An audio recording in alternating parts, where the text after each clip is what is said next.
Ne pas s'arc-bouter sur une conviction, vous pensez que ça peut être en effet le risque pour l'Église catholique ou pas? Ou elle est tenue de par son rôle d'afficher une véritable conviction? Moi je crois qu'elle est tenue d'afficher une véritable conviction, mais que quand cette conviction rentre en confrontation directe avec un cas précis, réel, il faut encore une fois beaucoup d'humilité. On est obligé, tout le monde fonctionne avec des convictions, on est obligé d'avoir un cap, quelque chose de général. Et puis en même temps, quand on arrive sur des cas très très précis, je pense qu'il faut vraiment de l'humilité. Moi je trouve normal que l'Église rappelle ce que c'est la vie, de la conception, comme le disait votre reportage, depuis sa conception jusqu'à sa fin naturelle. Il y a des principes intangibles. Mais là, on est dans quelque chose, peut-être des cas d'ailleurs que l'Église n'a pas prévus, sur lesquels elle va être amenée à travailler aujourd'hui. Je voulais justement vous dire qu'il y a 1600 cas de malades recensés en France aujourd'hui qui se trouvent en coma végétatif chronique, donc coma lourd, hein, comme celui du cas d'Elouana, ou en coma appelé post-relationnel, c'est-à-dire avec très peu de relations, on cligne un petit peu les yeux. 1600 cas. Est-ce que ça ne veut pas dire que la société va donc être confrontée à une multiplication de ces cas de fin de vie, et donc l'Église aura son mot à dire aussi là-dessus? 1600 cas avec 1600 exemples différents. On est à chaque fois dans un cas particulier, on n'est pas dans des généralités. Et c'est là, à mon avis, toute la difficulté du débat. Jean-François Colosimo, je lisais récemment la prise de position d'un porte-parole de l'Église orthodoxe russe qui disait à l'agence Interfax: il y a des cas où il n'est pas clair si l'âme est présente dans le corps lorsque, pendant plusieurs années, le corps ne donne pas de signe d'une vie consciente. Est-ce que ça veut dire qu'en effet, les orthodoxes, comme les catholiques, se posent la question de cette fin de vie, notamment du rôle du corps dans cette fin de vie, et qu'il y a des appréciations qui peuvent être différentes selon les confessions chrétiennes? De manière générale, je dirais que l'orthodoxie n'a pas, comme le catholicisme, un registre de la loi naturelle, une conception de la biologie très arrêtée, parce que simplement la tradition orthodoxe ne veut pas, c'est pas qu'elle n'y arrive pas, c'est qu'elle ne veut pas formuler sur un terrain rationnel des vérités qui seraient des vérités pour tout le monde, croyant ou pas. Elle pense que c'est pas possible, qu'il y a un ordre de la révélation qui agit pour les croyants, qu'ensuite on peut essayer de dégager une forme de sagesse, mais qu'elle n'est pas. Alors cette remarque du père Chaplin, le porte-parole de l'Église orthodoxe russe, me semble tout à fait valable. Dans l'orthodoxie, on ne peut pas prescrire de manière unilatérale, générale, absolue, à jamais, quoi que ce soit du point de vue de ce qui relève de la vie et de la mort, et ultimement, finalement, de la conscience des personnes ou des familles. C'est d'ailleurs le principe d'économie.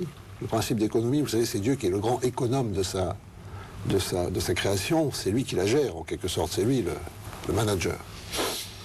Et donc, il y a un management, je suis désolé de parler ainsi, mais il y a un management aussi de l'éthique, qui fait qu'in fine, il y a des décisions graves, qui sont connues comme graves, dont la gravité n'est pas diminuée, qui relèvent de la vie et de la mort, l'avortement, l'euthanasie, etc., dans certaines limites. Avortement, euthanasie, en effet, c'est souvent début ou fin de vie que les cas sont les plus complexes. Voilà.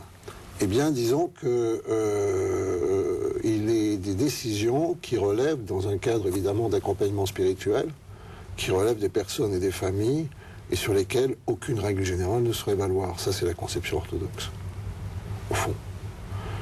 Alors, Jean-François Bodin, on sait bien que là, on est souvent confronté à ce fameux dilemme qui est bien connu quand on parle d'éthique de conviction et d'éthique de responsabilité. Autrement dit, on a une conviction forte qu'on exprime, c'est ce que fait notamment ce qu'a fait le Vatican à propos de l'affaire Elouana, c'est-à-dire que la conviction tirée de l'Évangile, en disant on ne peut pas faire n'importe quoi dans cette société, qui s'oppose de temps en temps à ceux qui disent mais nous sommes confrontés au terrain, à des cas particuliers, donc nous avons une responsabilité qui n'est pas forcément la même. Le vrai débat, c'est la rencontre intelligente entre cette conviction de responsabilité et puis cette conviction dogmatique.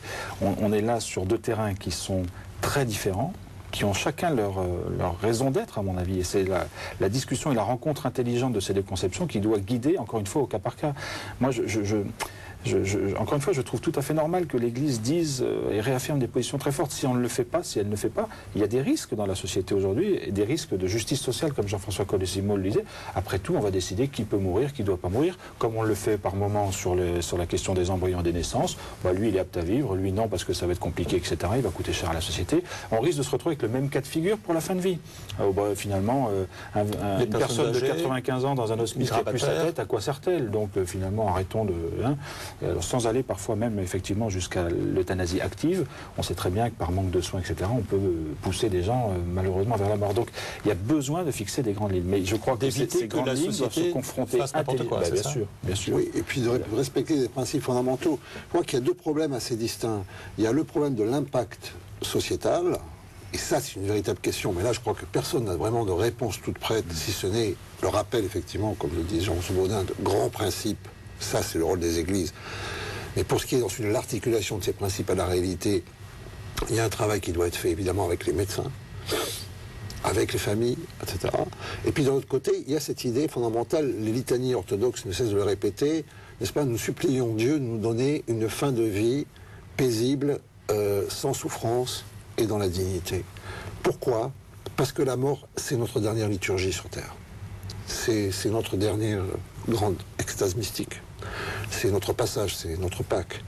Et donc là, il y a aussi un équilibre à trouver certainement entre une société qui veut supprimer toute souffrance. C'est pas pour rien, parce que l'accord entre la souffrance et la rédemption qui est au cœur du message chrétien. On vient de loin, tu accoucheras dans la douleur. Oui, bien sûr, voilà. Et ensuite, le fait que, en fait, le christianisme lui-même propose de sortir de la biologie, n'est-ce pas? Et du règne du biologique. C'est l'idée même de l'amour humain, sortir du biologique, tout ça.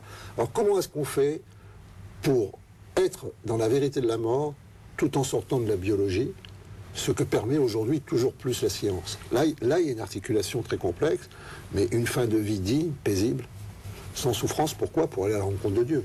Jean-François Closimo, vous avez cité deux mots-clés, en effet, souffrance et la dignité. On sait que ce que n'a pas l'Italie, donc la France a un arsenal juridique un peu plus peut-être avancé dans cette réflexion, qui s'appelle la loi Leonetti, qui a été adoptée en 2005, mais qui s'est avérée soit insuffisante, soit mal appliquée, en tout cas, puisqu'on a éprouvé le besoin de concocter une commission pour émettre un rapport d'évaluation. Et sur ce rapport, on s'aperçoit qu'en effet, qu'il y a des cas qui sont précisés, notamment qui peut décider de débrancher un comateux. Donc le fait de savoir si est-ce que les pleins pouvoirs sont dévolus au corps médical ou est-ce que la famille a son rôle à jouer. Vous pensez que cette notion de souffrance est particulièrement sensible pour la famille qui entoure le malade en fin de vie? Jean-François Elle est capitale. Moi j'imagine la souffrance et la décision que doit prendre une famille dans ces cas-là. Je n'imagine pas un instant qu'elle puisse le prendre de gaieté de cœur ou sans réfléchir. Donc bien sûr qu'il faut que ce soit une décision concertée, accompagnée, encadrée le plus possible. Alors, la question de la loi Leonetti qui existe depuis 2005, pour moi, et je sais que c'est parfois difficile à comprendre, mais c'est comme la loi Veil. C'est-à-dire qu'il faudrait déjà que ces lois soient vraiment appliquées pour ce qu'elles sont. Or, à chaque fois, elles sont dépassées par des cas qui viennent en rajouter par rapport à ce qui existe. Et on réfléchit déjà à amender une loi, alors que la loi Leonetti aujourd'hui n'est pas toujours appliquée comme il faut. Donc je trouve ça un tout petit peu dangereux, cette espèce de fuite en avant et d'encadrement juridique qui sera de toute façon, plus on va le rendre pointu, plus il sera compliqué et plus il sera difficile à appliquer. Donc restons déjà sur des grands principes. La loi Leonetti, moi je ne dis pas qu'elle suffit ou qu'elle est insuffisante, je ne sais pas exactement, mais si elle était déjà appliquée correctement, je pense qu'il y a un certain nombre de cas qui ne se poseraient pas de la façon dont ils se posent aujourd'hui, surtout quand ils émergent dans l'actualité de cette façon-là, et c'est pareil pour les questions d'avortement. La souffrance, l'autre mot-clé, la dignité, vous faisiez allusion, Jean-François Closimo, et on sait que notre société est interpellée par cette question. Qu'est-ce que c'est que mourir dans la dignité? Je pense que mourir dans la dignité, c'est déjà garder une relative conscience autant que possible et maîtrise de ce qui arrive. C'est pour ça que tous ces problèmes de coma végétatif sont des problèmes extrêmement graves, dans le sens où on ne sait plus très bien qui est là et quelle est la volonté de celui qui est là, et est-ce que ça serait encore la même volonté qu'il a émise il y a 14 ans que celle d'aujourd'hui. Ça crée un trou. Mais que la mort reste personnelle, qu'elle ne